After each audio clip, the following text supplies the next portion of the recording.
quero falar hoje sobre uma receita, sobre a fórmula do impossível. Você lembra quando você chegou no segundo grau? Aliás, não, primeiro grau também tinha. Equação do segundo grau, quem lembra disso? Gente, x é igual a menos b, mais ou menos, raiz quadrada de b ao quadrado, menos 4ac, dividido por 2a. Quem lembra disso, gente? Gente, essa é a fórmula que você tem que decorar para o Enem. Essa é a fórmula do impossível. E você sabe que daí vão sair duas respostas. Quem sabe que x vai ser igual a duas respostas? Você sabe disso. Então, gente, você tem fórmula, você chega para comer na casa de alguém, você vai comer o quê? Um macarrão com carne moída, não é isso?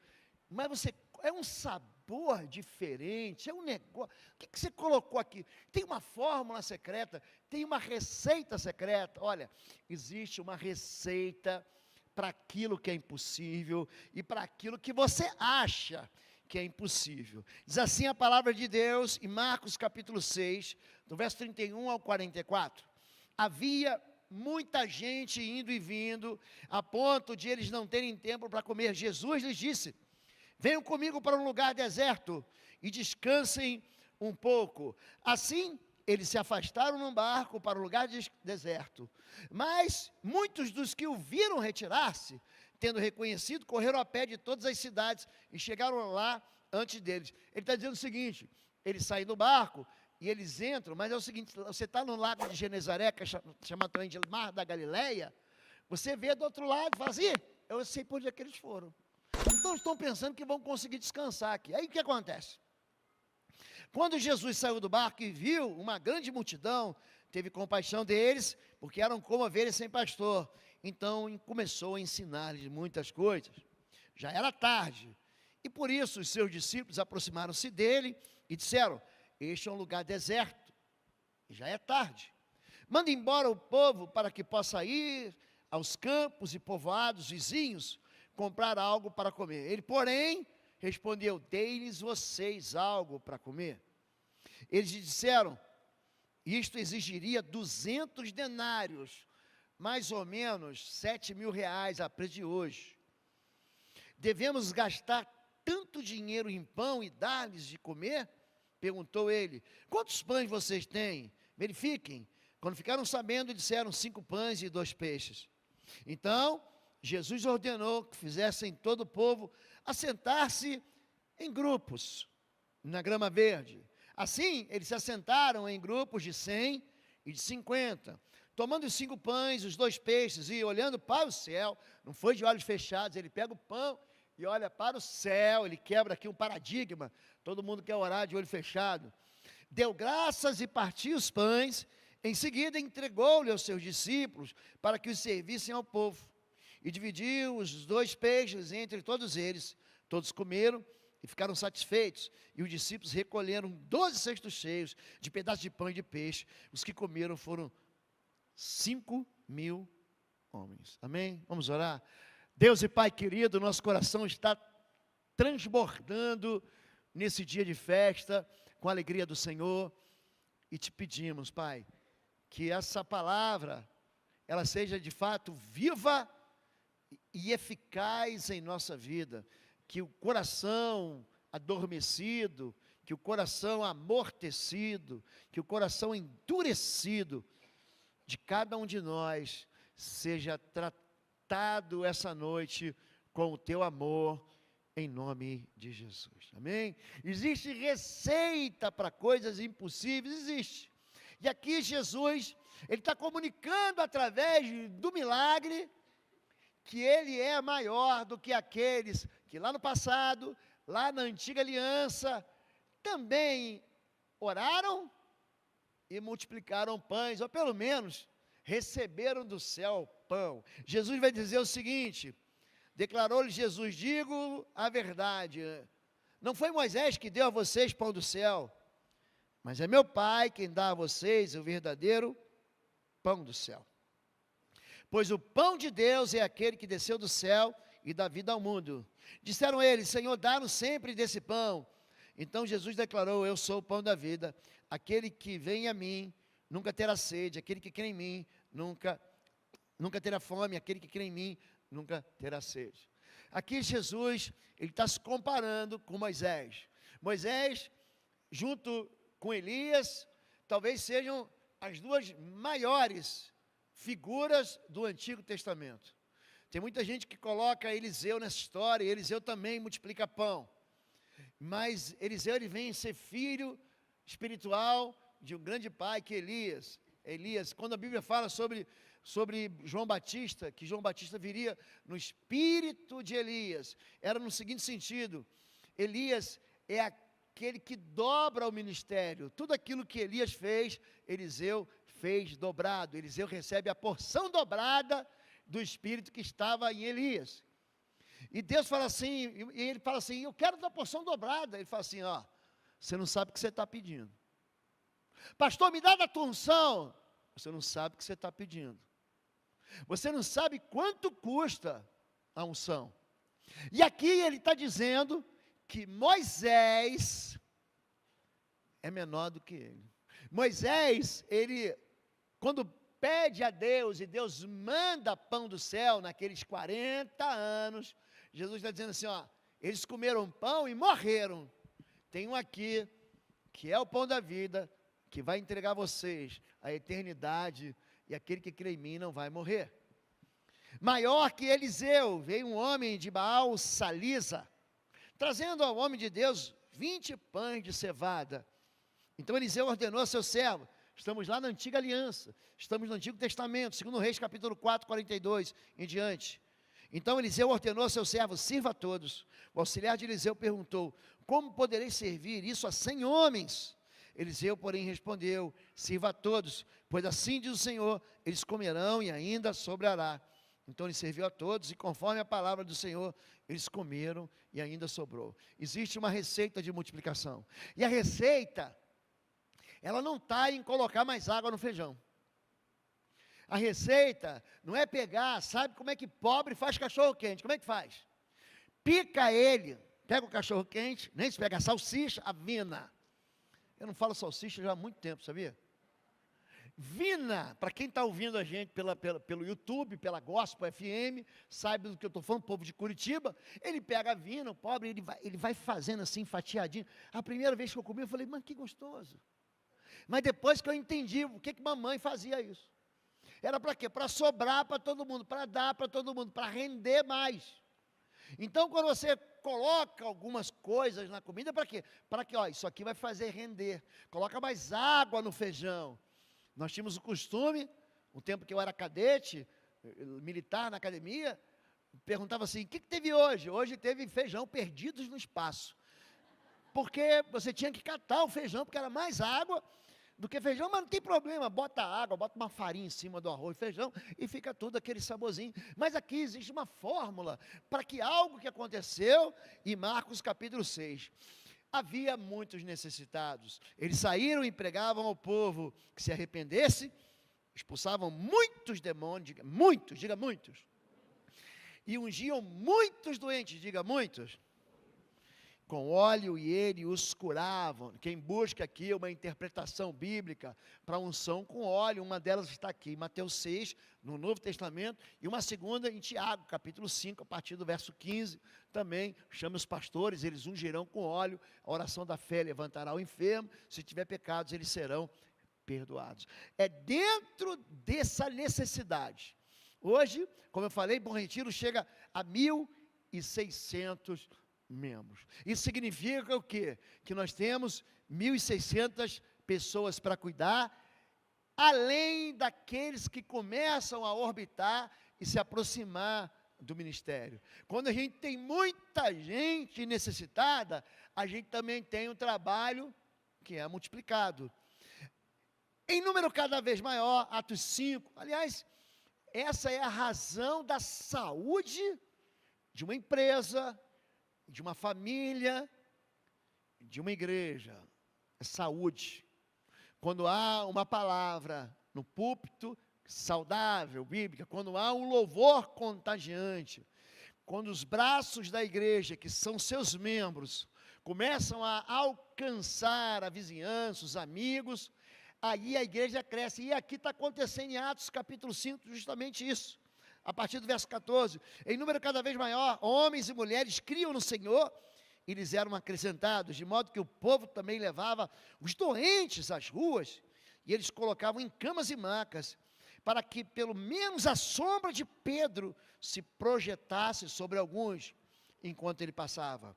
Afluíam também multidões de fora de Bom Retiro, multidões das cidades próximas a Jerusalém, trazendo seus doentes, os que eram atormentados por espíritos imundos, e a todos eram curados. A igreja aqui é a resposta para aquele que não tem resposta. Hoje você tem hospital, hoje você tem manicômio, mas o que é impossível na sua vida, quando tudo é impossível, aí você vai buscar a igreja do Senhor. Eu ontem, pela manhã, estive com o nosso time de capelães, que foram consagrados algumas semanas atrás, que vão começar o seu trabalho aí, capitaneados pelo diácono Mafra, que eu não estou vendo aqui, mas eu sei que ele está aqui, em algum lugar, ele tem um lugar ali, ó, sempre ali, deve estar com a filha dele em algum lugar, ele, não está não? Com a Lilinha não está aí? Tá, eu vi, arrebatado, ele, está ali, obrigado. Troca, é interessante, né? Por isso que confunde a defesa, é quando o ponto esquerda troca com ponta direita, aí fala, marca ele, aí você sai. Então, nós estamos conversando com a capelania para poder oferecer o quê? Aquilo que a igreja tem demanda. Hoje, gente, os gabinetes, eles ficam abarrotados, lotados, mas nós precisamos de muito mais gente e multiplicar muito mais trabalhadores, porque o impossível é buscado na igreja. E aí eu, conversando com ele, falei o seguinte, as paredes das prisões, aprenda isso, ouvem mais orações do que a igreja, sabia disso? As paredes dos hospitais ouvem mais orações do que dentro da igreja. Então, quando a pessoa está vivendo o impossível, e que ela quer uma resposta, ela quer provocar o poder de Deus, para atrair a cura, para atrair a resposta na vida dela, aí ela clama de verdade. E é isso que está acontecendo em Atos 5, e olha o que acontece quando a igreja se multiplica. Atos 6, 7, e crescia a palavra de Deus, e em Jerusalém se multiplicava muito o número de discípulos, e grande parte dos sacerdotes obedecia à fé. Aqui a igreja cresce tanto, que a religião institucionalizada começa a se dobrar, e a sua própria liderança começa a se converter. Os sacerdotes judeus, junto com todas aquelas pessoas, estavam se convertendo e obedecendo a palavra. Aqui a igreja também cresce. O que acontece com quem trabalha na igreja? Não tem descanso. Havia muita gente indo e vindo, a ponto de não terem tempo para comer. Jesus lhes disse, venham comigo para um lugar deserto e descansem um pouco. Às vezes, eu tenho que arrancar os pastores de dentro do gabinete. Eu falo, segunda-feira eu quero que vocês descansem, não atendam ninguém, porque senão vocês vão ficar esgotados, e aí eu vou perder você. Quando tem alguém que ele gasta toda a energia dele, e não consegue repor essa pilha, essa energia, não consegue recarregar na tomada, daqui a pouco, o esgotamento físico, tira ele do trabalho, que é espiritual. Um povo sem descanso, uma igreja multiplicada, povo que não para. Deuteronômio 1, de 8 a 13, naquela ocasião, ele disse, não posso levá-lo sozinho. O Senhor, o seu Deus, os fez multiplicar de tal modo, que hoje vocês são tão numerosos quanto as estrelas do céu. Mas como poderei levar sozinho os seus problemas, as suas cargas e as suas disputas? Escolham homens sábios, criteriosos, experientes, de cada uma de suas tribos, e os colocarei como líderes de vocês. Hoje, nós batizamos pela manhã e recebemos quase 100 pessoas, sim. Quase 100 pessoas. Essas pessoas, elas vão chegar e vão entrar por aquela porta, buscando alívio no Senhor, buscando respostas do Senhor, buscando milagres do Senhor. Se nós não levantarmos líderes, e acredite em mim, o líder que nós estamos buscando é você mesmo que está sentado aqui, está falando assim, não, Deus, não conte comigo não. Não conte comigo, porque nesse barco eu não vou entrar, pois é dentro desse barco que o Senhor vai te colocar. Não dá para você escapar. Moisés tentou fugir para Midian, Deus foi lá, esperou ele se cansar. A gente acha que Deus se cansa, né? Esperou ele se cansar, ele esquecer. Esquece do mapa do Egito. Aí Deus aparece para ele, você conhece a história, no meio de galhos ardentes de uma sarça, pegando fogo. Ele fala, vai, Moisés diz, não vou. Deus diz, vai sim, ele diz, não vou não. Aí Deus diz, vai. Aí começa a dar desculpa, eu não sei falar. Eu já esqueci como é que é a terra de Gósen, é assim que era chamado. Eu não sou bom de articulado para convencer as pessoas. Aí chega uma hora que você vê que Deus está ficando irritado com Moisés. E ele fala assim, ó, shut up, fica caladinho, calado. É assim que Deus fala. Quem foi que fez o que fala? Ou que é mudo, ou cego, ou que vê? Não sou eu, o Senhor? Vai lá e eu serei com a tua boca. Aqui, Moisés descobre que sozinho, porque Moisés tinha um sogro, muita gente boa, chamado Jetro. Falou, rapaz, você vai se matar e vai matar os outros. Então, se todo mundo fizer um pouquinho, se todo mundo cuidar um pouquinho, se todo mundo servir um pouquinho, a gente faz um monte, como a gente já tem feito. Mas aí, pastor, não há mal que não possa piorar. Um problema maior acontece. E grande multidão seguia, porque viu os sinais que operava. Então Jesus, levantando os olhos, vendo que uma multidão vinha ter com ele, disse a Filipe, Filipe, onde comparemos pão para estes comerem? Existem perguntas que nós estamos respondendo aqui em Bom Retiro.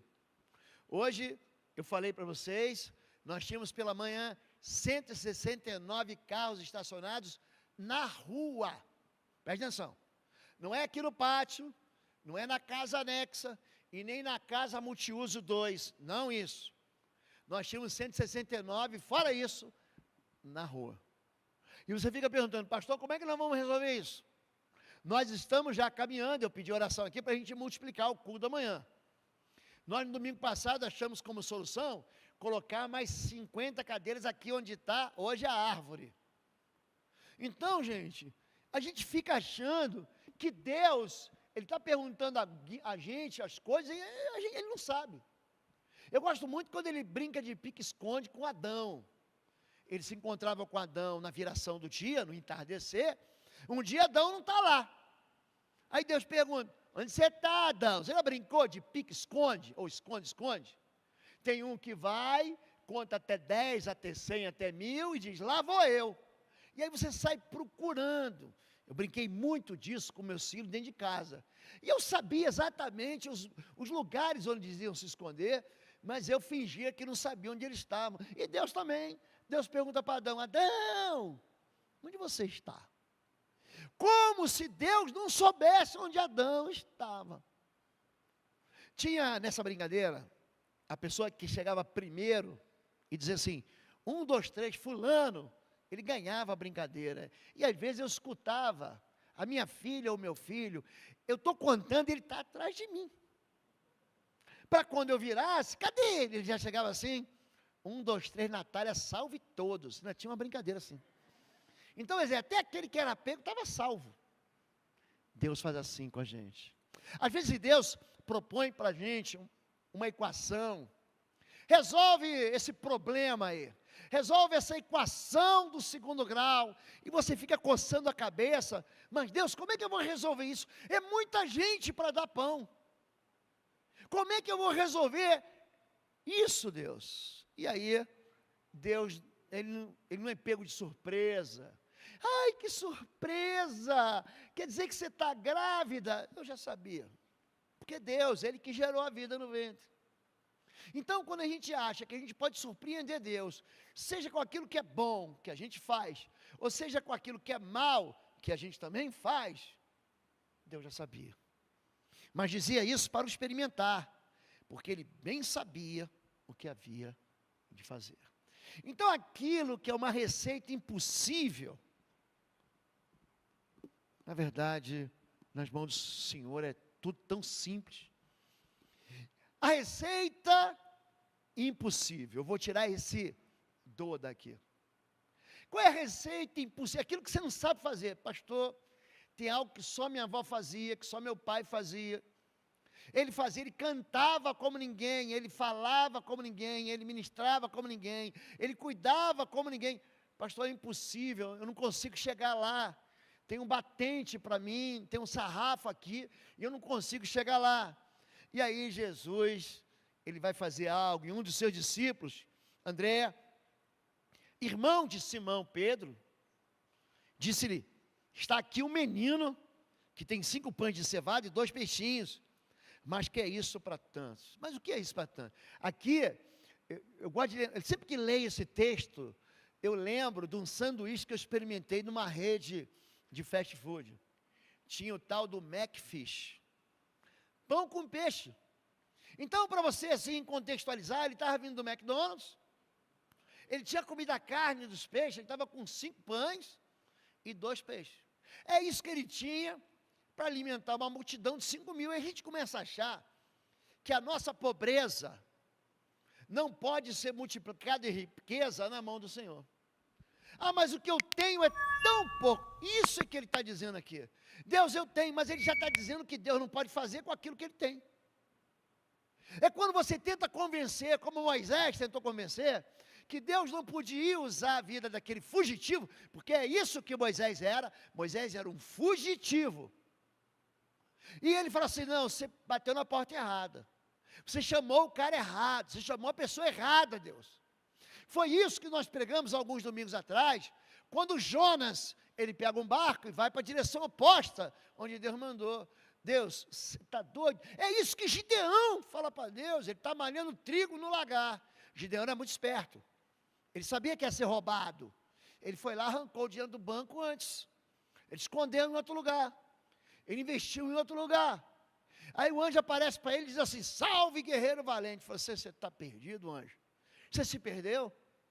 Fala, povo lindo do Senhor, você que tem crescido e sido edificado aqui no nosso canal do YouTube, através das mensagens, através das orações. Quero chamar você para visitar o nosso site www.pastorlobo.com. Lá você vai ter a nossa loja virtual com cursos e também com livros que vão edificar profundamente a sua vida na guerra espiritual. Vai lá, vai ser uma bênção. Então quer dizer que eu, com medo, amedrontado, acovardado, eu sou valente de quê? Então Deus, quando Ele chama a pessoa, você fala, não é possível. Será que Deus está me chamando para alguma coisa? São 5 pães e 2 peixes. O que é isso? Vamos usar lógica aqui. A gente começou falando sobre cálculo matemático, sobre fórmula. Gente, isso aqui é impossível. E aí vem a resposta de Deus no meio impossível. Então Jesus ordenou que todos se assentassem em pequenos grupos,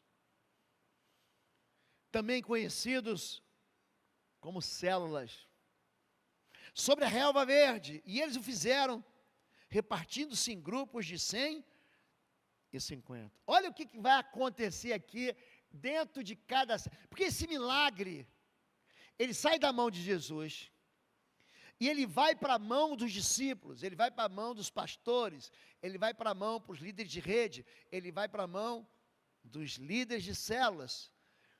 Assentem-se em pequenos grupos, e o pão ele multiplica ali, dentro do pequeno grupo. É uma solução que está vindo do alto. Aqui Mateus 14, que trata do mesmo assunto, que trata do mesmo evento, assim como João 6 também trata do mesmo evento, e ordenou que a multidão se sentasse na grama, tomando os 5 pães e os 2 peixes, e olhando para o céu, deu graças e partiu os pães, em seguida deu aos discípulos, e estes à multidão. Todos comeram e ficaram satisfeitos, e os discípulos recolheram 12 cestos cheios de pedaços que sobraram. Não existe desperdício no reino de Deus.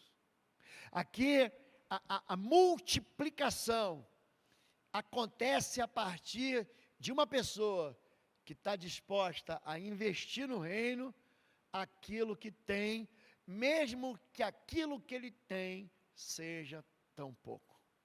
Porque na cabeça da gente, para a gente crescer, a gente precisa de quê?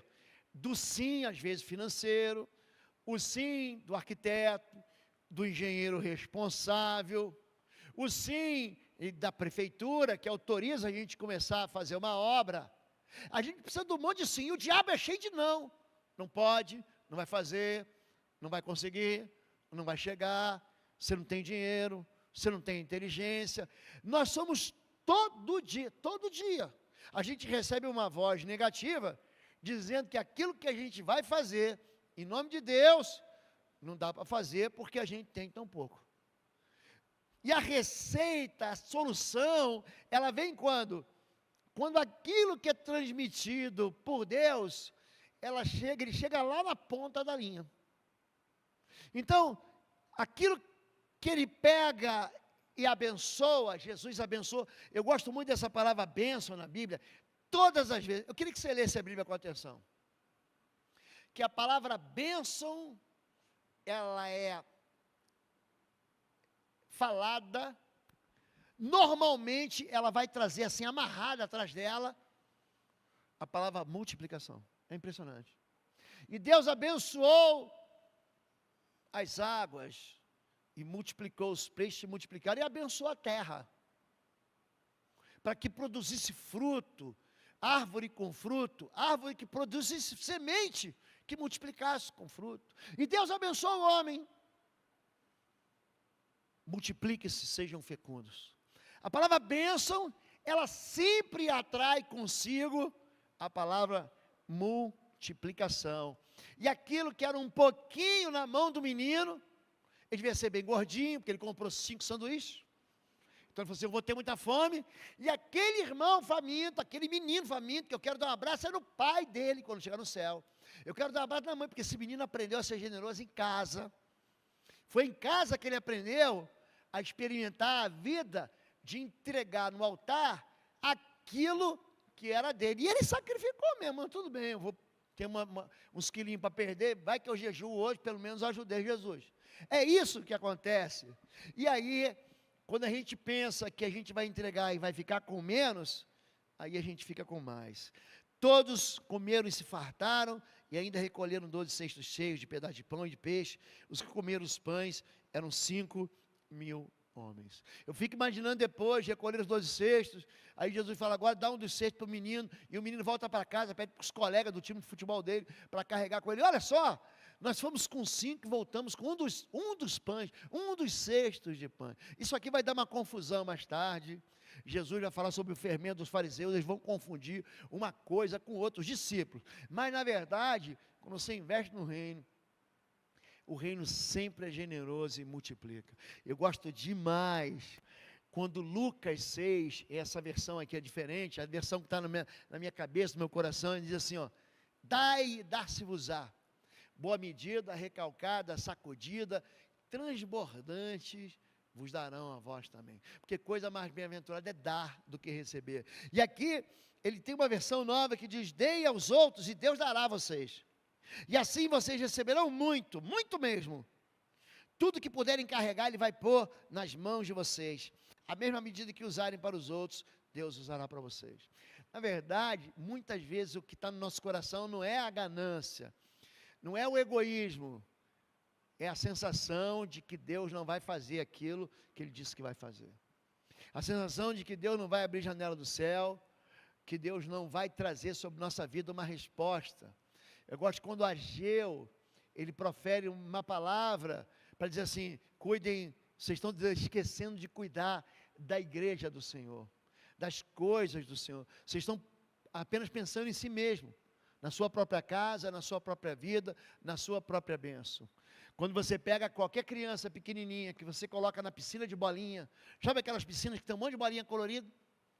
E aí a criança consegue pegar uma de um lado e outra do outro, e ela tenta assim, desequilibradamente andar no meio daquela piscina, e vai caindo, e vai perdendo a bolinha. Eu tento explicar assim: todas são tuas, você não precisa pegar duas. Aqui dentro dessa piscina de bolinha deve ter 1.000, 2.000, 5.000 bolinhas, mas a criança, ela quer segurar duas, porque ela não confia que as outras bolinhas ela vai poder pegar, ou que o pai dela, ou seja, quem cuida dela, não vai entregar. Então tem muito mais a ver com medo do que com a avareza. Tem muito mais a ver com a desconfiança. Eu desconfio que não é bem assim, porque já aconteceu tantas vezes na minha vida. Não é, ele fala assim, mas é isso que a gente fala para Deus, é tão pouco. Quando vocês se reúnem, cada um de vocês tem, diga, um salmo, ou uma palavra de instrução, uma revelação, tudo uma palavra em língua, ou uma interpretação, tudo seja feito para a edificação da igreja. É notório algumas pessoas que eles colecionam uma série de dons do Espírito. Nós tratamos sobre isso no domingo passado. É notório que algumas pessoas têm alguns dons que eles são mais evidentes, mas não são mais relevantes. O dom é algo que Deus dá para você, e que o Espírito escolhe para quem dá. Para quem? Para quem vai ministrar dentro daquela área. Eu falo aqui, já falei algumas vezes, tem gente que pede o dom de línguas, mas não vem na quarta-feira para orar. Não, você não vai receber o dom de línguas. Não, eu não estou dizendo isso, não, eu não sou dono do Espírito Santo, não. Ele distribui para quem ele quiser. Mas se você não busca a Deus em oração, de jeito nenhum, de maneira nenhuma, esse é um dom que vai apoiar você em quê? Então, quando a gente fala de igreja, você fala assim: pastor, mas eu canto um pouquinho só. Eu arranho a bateria, né? Eu arranho um pouquinho de piano. Na verdade, o pouco que você tem, seja um salmo, seja uma palavra de revelação, seja uma oração, isso vai edificar quem está do teu lado. Quantas vezes você veio para o culto aqui, você foi numa célula, se encontrou alguém, e ele fala algo para você que você fala assim, fica para sempre na tua memória, fica para sempre na tua cabeça. Eu lembro e eu uso isso ainda hoje, de um rapaz que entrou no ônibus. Eu devia estar pegando um daqueles ônibus lá da Ilha do Governador para Bom Sucesso, para o Castelo, sei lá para onde que eu estava indo, ou voltando para casa, eu já estou meio desnorteado, e entrou um menino distribuindo aqueles papeizinhos, né, com o endereço da igreja, com o horário do culto. A gente tinha muito isso antes do WhatsApp, a gente distribuía papelada, né, antes da gente ficar digitalizado. Aí no final ele falou assim: gente, é o seguinte, não morram sem conhecer Jesus. Essa é a palavra de Deus para você. Não passe essa vida sem conhecer Jesus. Gente, essa única palavra, eu não lembro ao certo o que estava no folheto, mas essa palavra ficou no meu coração, ficou na minha memória, até o Espírito Santo, até eu entregar a minha vida a Jesus, porque foi difícil, eu entregar a minha vida no meio de uma família que era contrária, era avessa a qualquer visão evangélica. Nós éramos chamados de protestantes, ainda somos. Lá vai o Bíblia, lá vai o Batistão. Então tudo isso colabora para quê? Para você ser intimidado, para você não dar aquela... E chegou uma hora que eu falei: chega, ou eu vou servir a Deus, ou eu vou continuar nesse mundo. E aquela única palavra, ela serviu para toda a minha vida. Então não diga para Deus que aquilo que você tem para dizer, para entregar para Deus é pouco. Não é, porque Deus não faz esse tipo de conta com a gente. Deus, ele não faz assim: espera aí que eu vou contar tuas moedas, porque a viúva pobre trouxe 2 moedas, e ela foi aceita. E Ananias e Safira trouxeram a metade de um campo que venderam, que devia ser uma fortuna, e não foram aceitos. Deus não aceita todo tipo de oferta. Existem critérios, existem regras. Mateus capítulo 5, Jesus diz: quando você trouxer a tua oferta, e você se lembrar que o teu irmão tem algo contra ti, você deu uma pisada na bola, deixa a tua oferta lá, deixa lá. Primeiro vai se reconciliar e depois traz a tua oferta. Por quê? Porque Deus não vê apenas o que você entregou, mas Ele promove o coração. Ele investiga, Ele pega uma lanterna e joga na escuridão das esquinas do nosso coração, quando Ele recebe a oferta. Vocês estão entendendo isso? A oferta, gente, a gente acha que é pouco, mas Deus, pode me ajudar? Pronto, já me ajudei. Mas Deus, pronto, então eu vou parar por aqui. Mas Deus, Ele nunca enxerga desse jeito. Ele se impressiona com a fé que a gente tem. Ele se impressiona com a maneira como a gente acredita que se encontrar com Ele no altar, vai trazer uma resposta dele. Eu gosto quando Adonias segura nas pontas do altar, e ele reconhece a grande bobagem que ele faz, e ele sai dali perdoado. Eu gosto de ver a história de Noé. Gente, o mundo tinha sido afogado no dilúvio. Qualquer ser que sobreviveu ao dilúvio estava dentro daquela arca.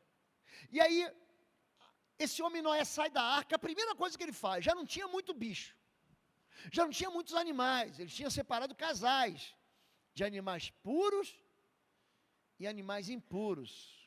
Um casal de animal puro, de espécie, tá bom? Espécie. Não quer que estavam todos os tipos de macaco lá. Tem gente que acha que o livro do Gênesis é um livro de ciência, e não é. O livro, quer buscar livro de ciência, querido, vai na tua escola, você vai ver. Aí ele sai e pega um daqueles animais limpos. Ele já tinha tão pouco, oferece sacrifício, prepara um altar e oferece sacrifício ali. Tem gente, quando você não lê a Bíblia com bastante atenção, parece que ele ficou ali naquela arca 40 dias, mas não foi isso não, querido. Ele ficou 10 meses naquela arca, 10 meses. As águas subiram e demorou 10 meses para as águas descerem. E qual é a primeira coisa que você pensa em fazer? Qual é a primeira coisa? Pô, dá graças a Deus, vamos fazer um culto aqui, porque a gente sobreviveu, a gente passou por essa tragédia universal, vamos então sacrificar ao Senhor. E ele pega aquilo que ele já tem tão pouco e coloca no altar. E o que a gente vê? A gente vê os rebanhos multiplicados hoje sobre a face da terra. A gente vê o mundo multiplicado hoje sobre a face da terra. O nome disso é bênção do Senhor. E eu quero convidar vocês. Nós normalmente fazemos um momento de dedicação e ofertas no meio do culto. Mas hoje eu escolhi fazer diferente. Vamos ficar em pé em nome de Jesus. Existe uma multidão de necessitados. Existe uma multidão de pessoas que vêm atrás buscar respostas e precisam do impossível. A receita do impossível é você. A receita do impossível sou eu. A receita do impossível é a seguinte: 2 pontos. A receita é todos juntos. Você pode achar que aquilo que você faz é pouco. E alguns irmãos fazem tanto. Nós visitamos algumas células essa semana. Pensa num homem que mora longe aqui dessa igreja. Longe, ele mora longe. E ele já serve em muitos, pelo menos 3 ministérios ele serve. Sabe quem ele teve a cara de pau de falar para mim? Ele falou assim: eu acho que eu estou devendo para Deus, eu podia fazer mais. Pensa num homem que está semeando no reino. Mas ele mesmo assim se sente culpado, achando que ele podia trazer mais daquilo que ele já está trazendo. Querido, olhe para mim. O reino de Deus não cresce por causa da riqueza dos ricos. O reino de Deus cresce por causa da fidelidade de todo mundo. O que nós temos convidado vocês é que para que vocês sejam um conosco, para que todos nós estejamos juntos. Vocês viram o lançamento da campanha para a expansão do templo. Como é que isso vai funcionar? É uma oferta. O dízimo, ele pertence ao Senhor. De tudo que vier às tuas mãos, certamente darás o dízimo. O que é o dízimo? Vamos buscar no dicionário Aurélio. É a 10ª parte daquilo que cai lá na tua conta bancária. Pronto, está resolvido. Mas o que é a oferta? A oferta, ela vai além do dízimo. A oferta, ela sempre é chamada de sacrifício. Capítulo 11 do livro de Hebreus, verso 4, diz que Abel, pela fé, ofereceu sacrifício mais excelente do que Caim, porque ele entregou das primícias, ele colocou Deus em primeiro lugar. Quando nós fazemos essa campanha, gente, a gente quer fazer uma campanha rápida, e o que Deus colocou no coração dos pastores, que fosse algo factível, para que todo mundo pudesse participar. Nós estamos pensando, pode colocar para mim, por favor, aqui, 24 parcelas de R$200, então, você tem uma fonte de renda na sua casa, é só uma pessoa, gente. Agora, o Ministério Infantil vai fazer o cofrinho, lembra do cofrinho da poupança? Porque, se as crianças trouxerem um real, e colocar no cofrinho, você ensinar teu filho a servir a Deus também com seus bens, amanhã ele vai crescer com generosidade e colhendo 12 cestos cheios. Hoje nós entregamos 5 pães, mas amanhã a gente colhe 12 cestos. O que a gente está fazendo? Para cada fonte de renda. Na minha casa, pastor, temos 3, 4 que trabalham. Oferta não pode ser por intimidação. Deus ama o que dá com alegria. Então eu queria que você aprendesse isso. Não é por necessidade, nem é por obrigação. 2 Coríntios capítulo 9, explica isso com tanta clareza, mas é por amor. Então, o que nós estamos fazendo? 24 parcelas de 200. Pastor, eu posso dar mais. Meu irmão, cada um tem que examinar dentro de você e dar. Eu posso dar 500, eu posso dar 1.000, eu posso dar 2.000. Eu quero dar à vista. 200 vezes 24, 4.800. Eu quero dar isso de uma vez só, pastor. Eu quero entregar de oferta. Aí, querido, é você com Deus. O que a gente está pedindo? 24 parcelas de 200. Pastor, eu quero entregar mais. Eu não posso. Pastor, eu vou entregar meus 5 pães e 2 peixes. Vou entregar minhas 2 moedinhas. Aí você vai lá, 24. Só que o mínimo que o aplicativo autoriza é 50. Esse valor não vai interferir no nosso, o que a gente chama de limite. É o chamado pagamento recorrente. Então você tem que ir no aplicativo, no app, ou dentro do site da igreja, www.ibbr.org.br, e entrar na campanha ali. Você vai digitar teus dados, e aí sim. Pastor, se no meio do caminho eu desistir, eu tiver um problema, vai lá e cancela. Também não tem problema nenhum. O que a gente quer? A gente quer aprender que todos juntos, a gente tem que ser uma só voz, a gente tem que ser um só pensamento, todos juntos. E aquilo que nós estamos construindo para o Senhor. Porque as ovelhas que estão por aí se perdendo, eles estão sem pastores. E é nessa palavra que eu quero dizer para você, nós vamos louvar. Pastor, eu quero fazer, mas não quero fazer pelo aplicativo. Está aqui, ó. À esquerda, à direita de vocês, à esquerda de vocês, lá no fundo também tem as máquinas. Tem aqui o QR Code, você pode apontar, você vai sair direto lá. Ou então você pode fazer através de Pix. Amém? Vamos louvar ao Senhor, e depois de louvar ao Senhor, nós vamos orar. Amém? Você que veio pronto, traga o seu dízimo, traga a sua oferta. Você, que Deus falou com você hoje, pastor, eu quero ajudar com mais, ajude com mais. Mas todo mundo, a gente está pedindo para todo mundo participar. Amém? Amém. Pai, nós queremos te agradecer, Senhor. Nós agradecemos porque o Senhor nos ama, o Senhor tem sido bom conosco, o Senhor tem nos dado, Pai, o privilégio de fazer a tua obra junto contigo. Obrigada, Senhor, porque o Senhor é um Deus de planos. porque o Senhor sonha os teus planos no seu coração, e o teu Espírito confirma esses planos no nosso coração, Senhor, para que a gente sonhe juntos, e caminhe na mesma direção, e avance o teu reino, todos juntos, Senhor, como família, como igreja, para que ninguém fique de fora, e que todos possamos alcançar o mesmo objetivo, na mesma visão, na mesma missão. Agora, Senhor, nós consagramos os dízimos, as ofertas que foram depositadas aqui no altar. Nós pedimos, Senhor, que essas ofertas, da mais simples, da menor até a maior, Senhor, sejam agradáveis ao Senhor. Que o Senhor conhece o coração de cada um que esteve aqui entregando, Senhor. E nós pedimos que o Senhor abençoe a liberalidade, a generosidade e o amor do teu povo. Libera, Senhor, um espírito de generosidade e de amor no coração do teu povo, para que aquele que ainda não compreendeu, Senhor, a necessidade de estar participando da tua obra, seja convencido pelo teu Espírito dessa necessidade, Pai.